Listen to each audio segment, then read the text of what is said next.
If a piece of intrinsic silicon is doped so that a part is N-type and the other part is P-type, a thin PN junction forms at the boundary between the two regions and the diode is created, as indicated here.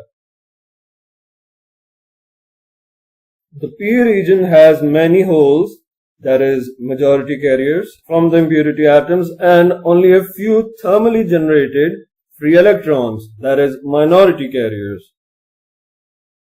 The N region has many free electrons, that is, majority carriers, from the impurity atoms and only a few thermally generated holes, that is, minority carriers.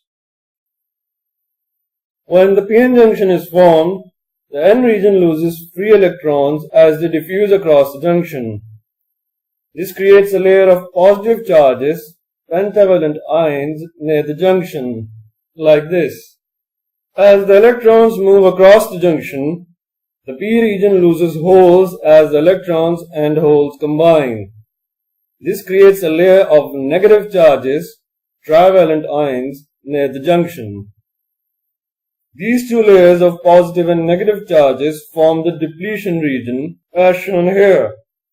The term depletion refers to the fact that the region near the PN junction is depleted of charge carriers, electrons and holes due to diffusion across the junction. Keep in mind that the depletion region is formed very quickly and is very thin compared to the N region and P region. After the initial surge of free electrons across the PN junction, the depletion region has expanded to a point where equilibrium is established and there is no further diffusion of electrons across the junction. This is when the total negative charge in the depletion region repels any further diffusion of electrons, negatively charged particles, into the P region. Remember that like charges repel, and so the diffusion stops. In other words, the depletion region acts as a barrier to the further movement of electrons across the junction.